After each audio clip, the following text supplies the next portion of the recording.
Janet's great talent, well, yes, she has many, of course, she has many talents. But one of her talents is writing an ode.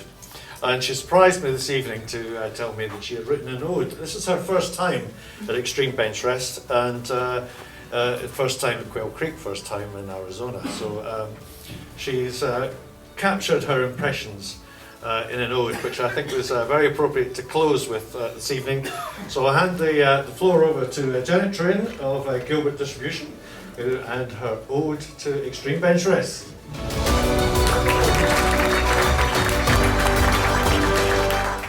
Just to explain this strange behaviour of writing poetry, this is like you have hunting seasons, I have a poetry season, and it happens as we're coming up to Christmas time because to the despair of my family, I write an ode which explains everything that everybody in the family did throughout the whole year, and it's all sort of covered with pictures and stuff like that, and it has over the years got worse and worse in length, so that now it's like 7 pages long. So sadly for you guys, you will now experience your very own ode, which is Ode to Extreme Benchrest.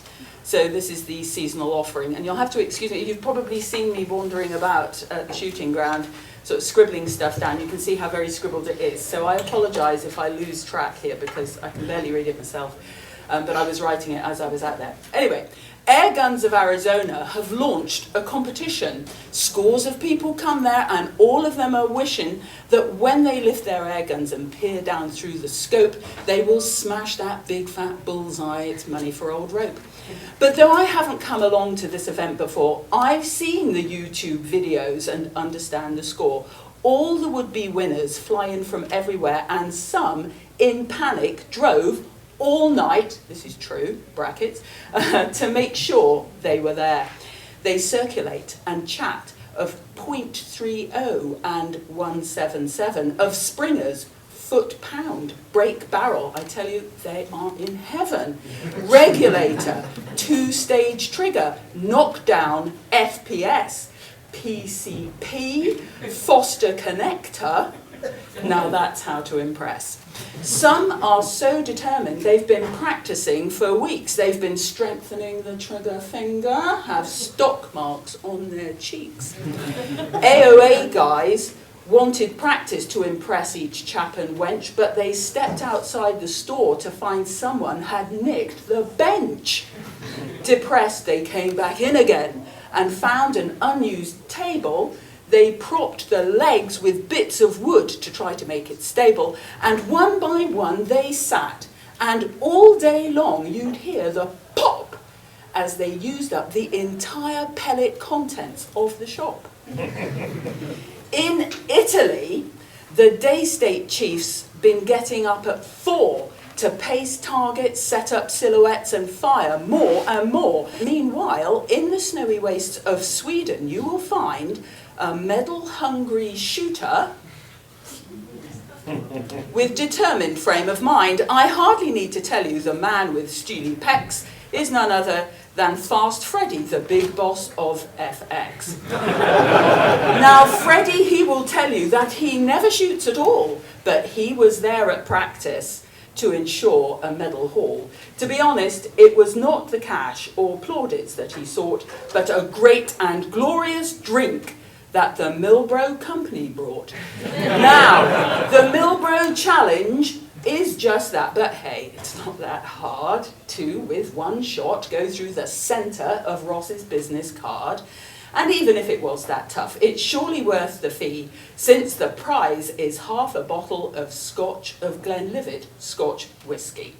Now, Ted Beer has left his studio to come and join the fun, and for the first time brought all his kit complete with his own gun. And when you next watch Holdover on Ted's own YouTube station, he'll be hoping you'll see him with enough medals for a nation.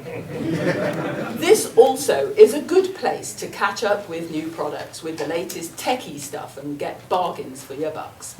AOA's compact compressor, now set for distribution, it's virtually a desktop. it will become an institution.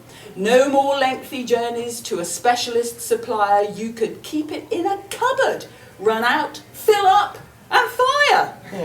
By now, perhaps you may have seen Milbro's new airgun darts. Most looked totally perplexed to these strange dark arts. But once they'd seen the colours and tried them in the range, they could see the purpose of them and thought them not so strange. The dart, called Black Mohawk, is in red, blue, green and white, and it will soon gain fans around the world and be a normal sight. So when you hold darts parties or a massive Mohawk test, remember where you saw it first, here at Extreme Benchrest.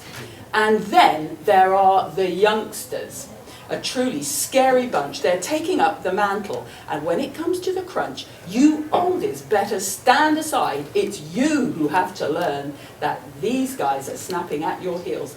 Get out now, it's their turn. Now, we English can seem odd at times and thus likely to baffle, but one thing we have in common is our passion for a raffle.